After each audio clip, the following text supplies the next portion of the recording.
we transition to the new property and become the Creekside congregation. We also want to thank them for their work the past years in getting this new building completed, fulfilling our congregational needs, and maintaining the new property and its facilities. In honor of your service, we want to present you these Creekside towels to remind you of your calling to be a servant leader as Christ was when he washed the disciples' feet, and your role in taking care of the Lord's people.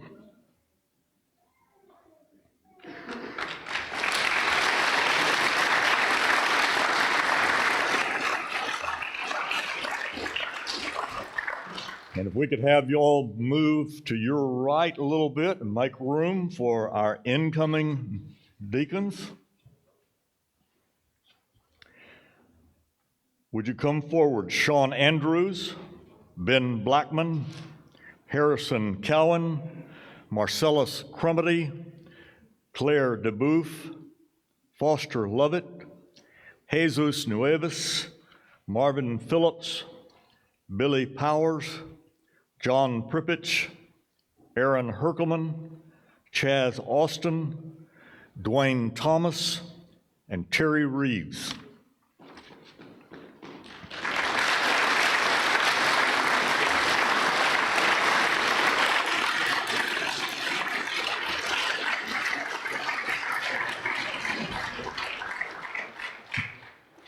The biblical example for appointing deacons is found in Acts chapter 6, 1 through 6.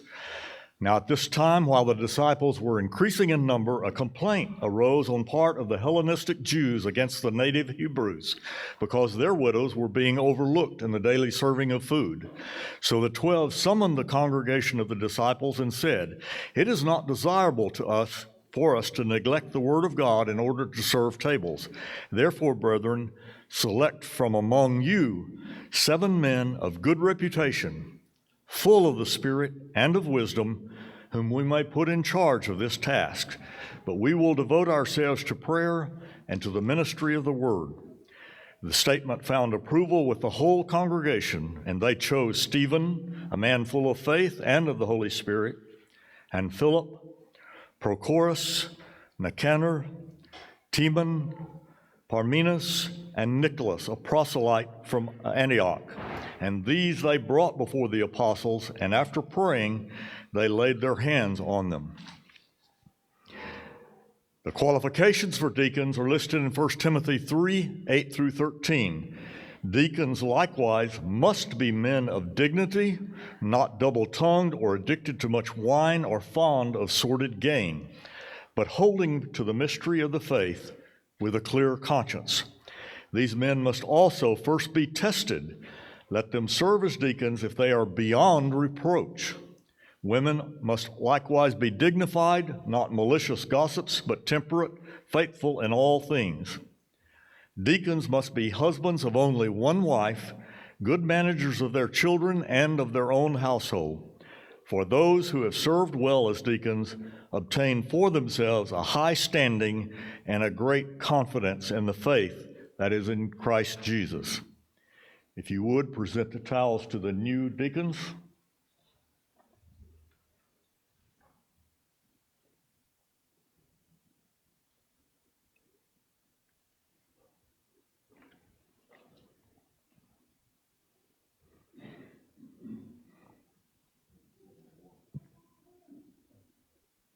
What you're witnessing is a tradition that we started a few years ago with elders, but we thought we would do this even with our deacons. The basis is John chapter 13, 3 through 5. Jesus, knowing that the Father had given all things into his hands and that he had come forth from God and was going back to God, got up from supper and laid aside his garments, and taking a towel, he girded himself. Then he poured water into the basin and began to wash the disciples' feet and to wipe them with the towel with which he was girded. We present this towel to you as a reminder of Jesus' example of being a servant to those who's in his care, and call on you to follow his example.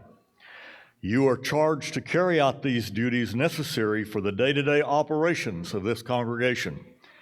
May God bless you and give you the courage, perseverance, wisdom, sacrifice, and love to meet the needs of this congregation. I'm now going to read our charge to you as deacons, and will ask you to signify that you do intend to accept those charges. We solemnly charge each of you to serve the congregation with a firm adherence to the gospel and the doctrines of the church, with a love for God and for each soul you serve, with an undivided loyalty to its elders and members, with good service as a deacon so as to merit the respect of all, with a wholehearted commitment and dedication to whatever work is assigned to you, with diligence seeking out any tasks that need to be accomplished to help the church, with responsibility in overseeing the financial disbursements for your ministry whenever or wherever required, and with the example of a well-managed household and good leadership of your wife and children in all matters spiritual and material, with faithfulness so that no one can accuse you of slothfulness or sin, with godly wisdom, self-control, dignity, and a serious mind.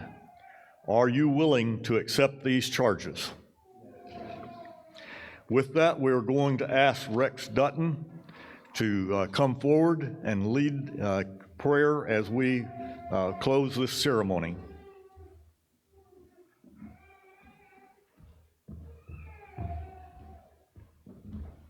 It's awesome, isn't it? Amen. Pray with me. Holy Father, we are so grateful for your plan because it's beyond what we would have thought of. Your wisdom is so grand and so gracious to form a church, to know that we would need church on a regular basis, that we would need communion and song and prayer, that we would need the fellowship of like-minded believers. We're so grateful. It's such a blessed and wonderful plan.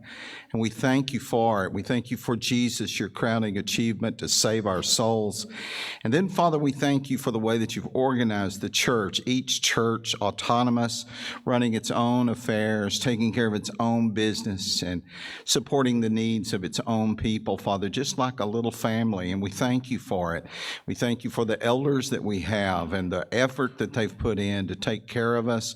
And we pray a blessing upon each and every one of them. We thank you for the men who've been faithful deacons who've been here and been doing such good things.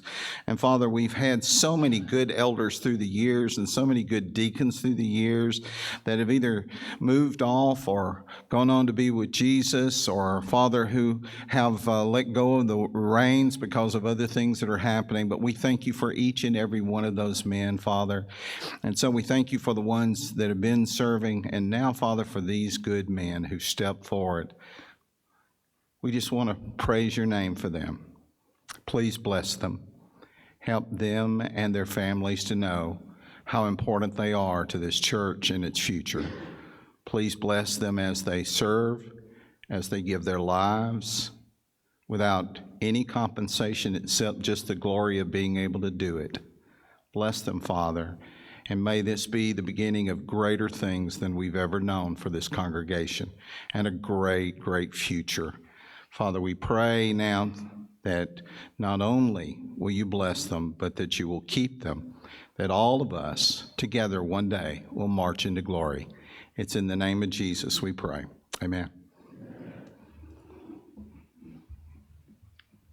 Normally, we would have the wives come forward, but we had to adapt things today with the baptism. If you men would like to go back with your wives and sit with them until we get ready for the song. But it's at this time I want to thank the wives of these men. Women do not get the recognition of standing and all those titles and things sometimes, but they are absolutely critical. I think we all know that sometimes the deacons' jobs and the elders' jobs might not get done if it wasn't for the encouragement of the wives. So we want to thank all you ladies, and especially be with your husbands, encourage them, Be patient with them because sometimes they're going to be busy doing things. At this time, what we want to do is form our circle, and then there will be no Bible classes.